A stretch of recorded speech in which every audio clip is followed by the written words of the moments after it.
Okay, I'll kick it off. Wonderful.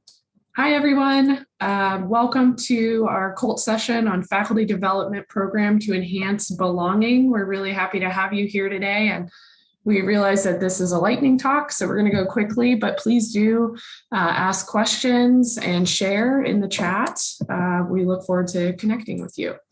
So just wanted to do a quick hello. My name is Allison O'Grady. I'm the Assistant Director of Teaching and Learning at University College at the University of Denver. And I have Marcel Thomas here with me. Hi, everyone. I'm Marcel. My job title is Academic Quality and Data Specialist at University College. So working on all kinds of data projects together with Allison. Wonderful. And I also teach as an adjunct faculty. I forgot to mention that as well, which may be important as part of this presentation. We also have a few members of our learning experience design team here attending the session, so they can help us answer some questions too. But please do say hello in the chat. Let us know where you're coming from, what your role is. Maybe if you have a faculty development program at your institution or place of work, that would be great. So I'm going to jump right in. So University College is the School of Continuing and Professional Studies at the University of Denver. Just some quick stats on the college. We have about 15 academic programs at the grad and undergrad level. We serve about 3,000 students, which makes us the largest graduate school at the University of Denver. We also offered some non-credit programming. And one important statistic is we have about 499 active adjunct faculty. That's important because we're talking about faculty development program and how we can connect with those instructors to deliver the best experience to our students. Most of our students are working full-time jobs. They have full-time jobs while they're attending classes. We have about 10% of our students are veterans. And so we're pretty proud of our student population and having adjunct faculty, and we do have some full-time faculty that are also at University College. So that's a quick rundown of who we are. So really, when I was reflecting on this quick presentation, I was thinking, what a year to launch a new program. So our goal in the last year was to align teaching excellence with specific competency areas. And so we had formerly had a program called Master Teacher, and that program had been running since 2005. And it was a wonderful program. Again, got faculty together.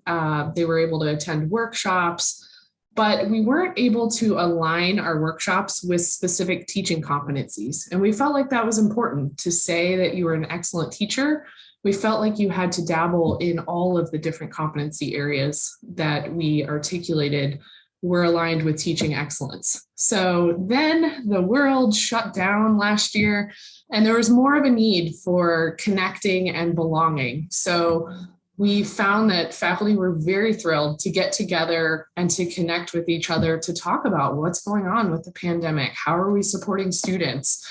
So we started the program in fall of 2020, and I think the timing was really critical for our instructors. So what is the Teaching Excellence Program? At University College, it is a competency-driven program. And I want to say driven because we have kind of a phase 2 to actually measure competencies at University College and to provide data to actually prove that. But right now, we're really just kind of driving the program with these competencies. So we have established 7 competencies that we feel are important for teaching excellence, which include student success, inclusive teaching, Turabian formatting, which is our style guide at University College, grading and feedback, educational technology tools, instructional delivery, and teaching adults. We feel that to be an excellent teacher at University College, you need to have knowledge and practice in all of these areas. So a quick overview of the program. We just wrapped up our final quarter of the first year on Monday. So the data that we're speaking to today is really from the first 3 quarters. So we look forward to processing the last quarter of data. But the program ran for 4 quarters from fall 2020 to summer 2021. All of our workshops were held virtually by way of pandemic. We used Zoom for all of our workshops. And we tried to mix up the modalities. So in some of the competency areas, it made more sense to offer some self-paced content. So for instance, if you're dabbling in the inclusivity space, or you're learning more about writing and standards related to writing and style, sometimes you just need more practice and you need to process on your own time. So most of our workshops were live, but we did offer some self-paced content. Participants were asked to record takeaways for each session to give us that feedback on what their top 3 takeaways were. And that was actually required to earn recognition of that particular competency area. Facilitators were a mix of adjunct faculty. We had a few full-time faculty presenting and University of Denver staff. This is what really sets our program apart, in my opinion, is that we have some peers that are teaching other adjunct faculty. We have some resource departments on campus coming to speak to our faculty about working with veteran students or international students. And so they felt more connected to those departments on campus as well. The program is completely free for adjunct faculty to participate in. And the best part is that our workshop facilitators volunteer their time. We do not pay our facilitators. They're doing it for the love of teaching, and we've created this culture of sharing at University College. So I feel pretty proud about that. Award categories and values. So going on with the Olympics theme, couldn't be more perfect timing to talk about this. We actually established a bronze, silver, and gold award for our instructors. So if they took workshops in 2 competency areas, they earned a bronze reward and $100. For silver, it was 4 competency areas, and they earned $150 at the end of the year. And for gold, if you're going for gold, you're going to get $200. So we're not breaking the bank with these small rewards, but we found that our faculty are motivated by wanting to meet and connect with other faculty. We're working on trying to secure Credly badges so that they can proudly display the achievement level on their LinkedIn profiles and share it with other instructors. And they also get a nice little financial award at the end of the year. So it's something nominal, but it's important to offer some sort of incentive.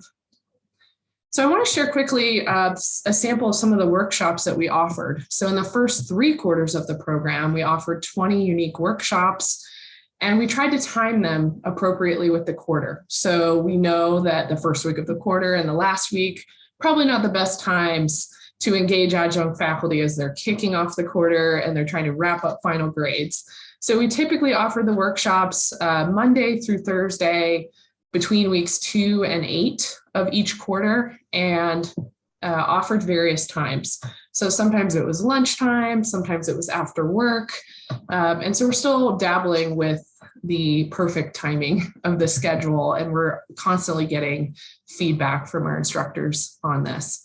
We had an average of 31 enrollments in each, which I was thrilled about this number because in the past, we probably averaged, 10 to 15. Some workshops are always much higher, but to have an average of 31 was pretty successful for our first year. Not sure, that probably also aligns with the pandemic. People weren't commuting to work. They had more time. They could jump on right away. So that could be part of it too. Okay, so I wanted to share some of the workshops we offered. So I'm jumping over to a page that we have in our teaching strategies portal. But just to give you an idea of some of the things we offered, I'll highlight a few: what it means to provide quality feedback, fostering adult learner motivation, how to take your Zoom sessions to the next level for our adjuncts who were teaching in a synchronous format. We had a really strong winter quarter in terms of enrollments. Some of our workshops, for instance, this one, 46 people attended that workshop on creating that double loop learning and lasting meaningful learning for your students. We hosted a faculty panel in which several experts came to share how we can support students amid stressful events.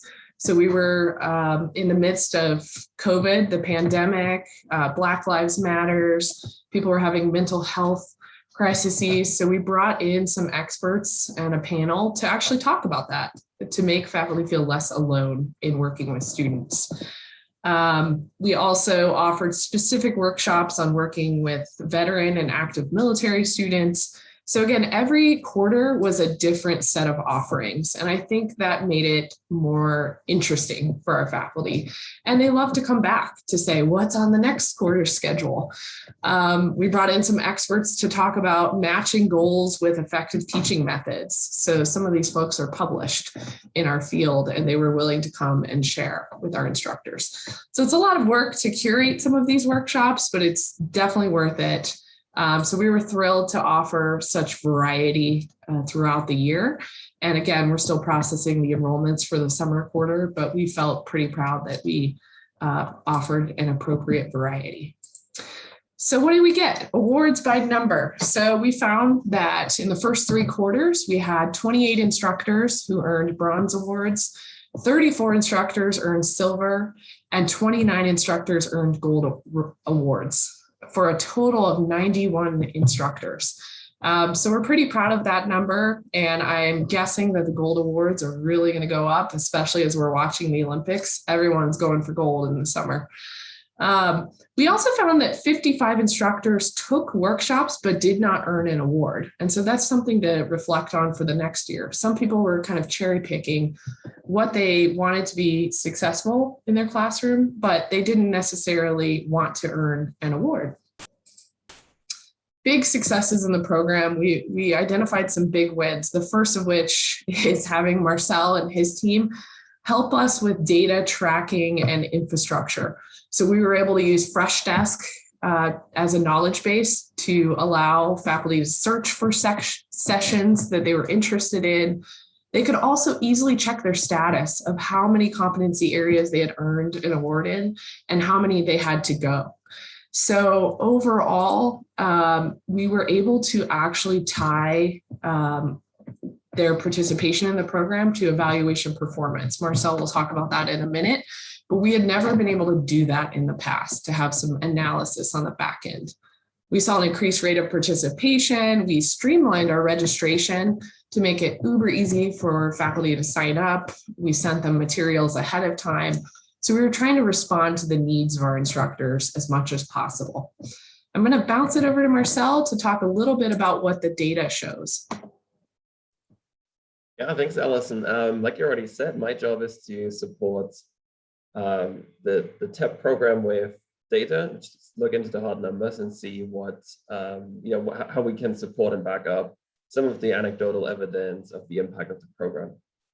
So what I did is link the instructors who participated in the program with their course evaluation scores of our regular once-a-term student evaluation survey. There's one in particular, which is the instructor rating, where students have to say, overall, this is an excellent instructor. And based on a scale of how much they agree, you get a score that goes all the way up to 6 in the best case. So I linked these evaluation scores with the TEP participation data that we have. And this is what we found. You see the graph here on the right. For every quarter since the start of the term, the start of the TEP program, summer 2020, fall 2020, it actually looks like this, which is great. So you see here that the instructors who have a gold award have actually a higher instructor rating than the ones who have silver. Silver has higher than bronze, and bronze has higher than instructors who don't have a TEP award. And that's actually quite a big difference between those with bronze and those with no TEP award at all. So essentially what it suggests is that instructors with a TEP award have outperformed instructors without a TEP award. That looks great, but we can't be sure about the correlation here. This could be a random sample, or maybe TEP just simply attracted our best instructors.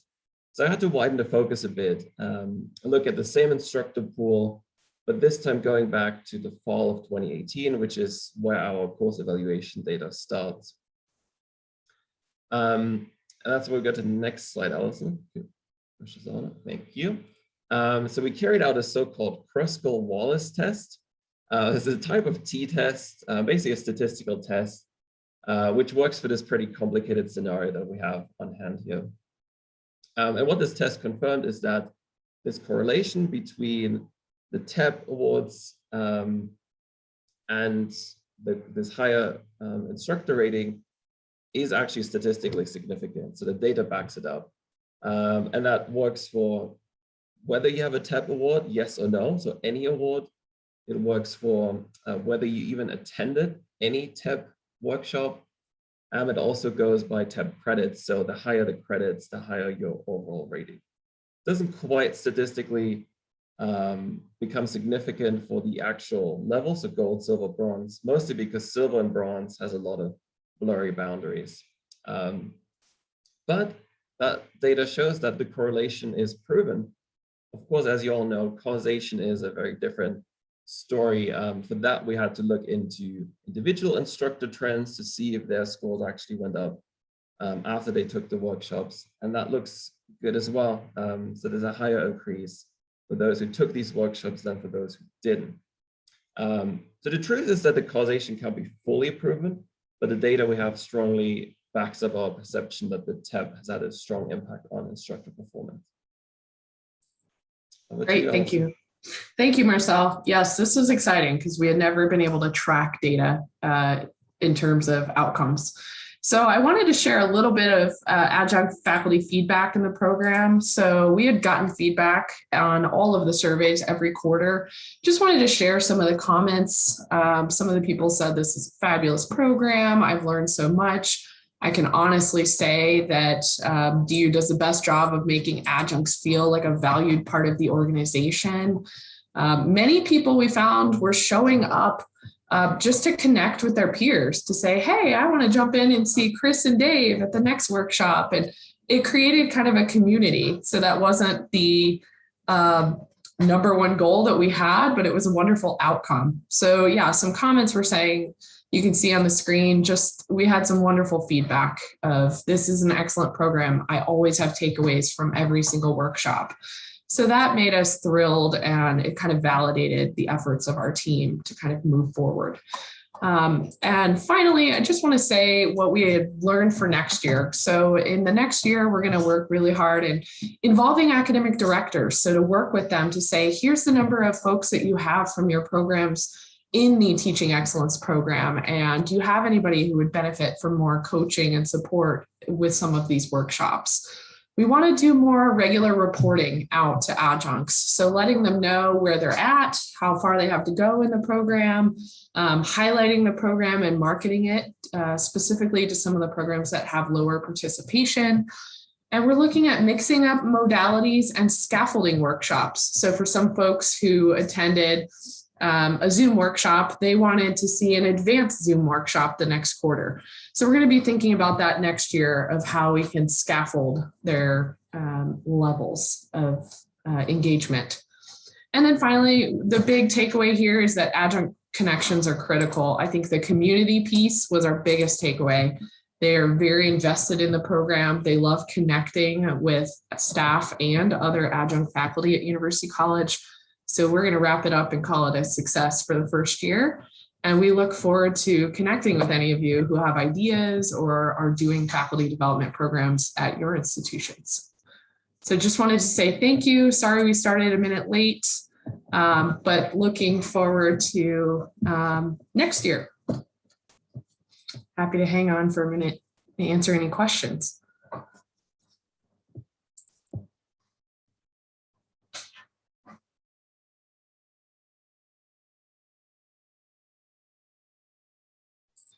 Yes, we will definitely share the slides. No worries. Thank you. Thank you for coming.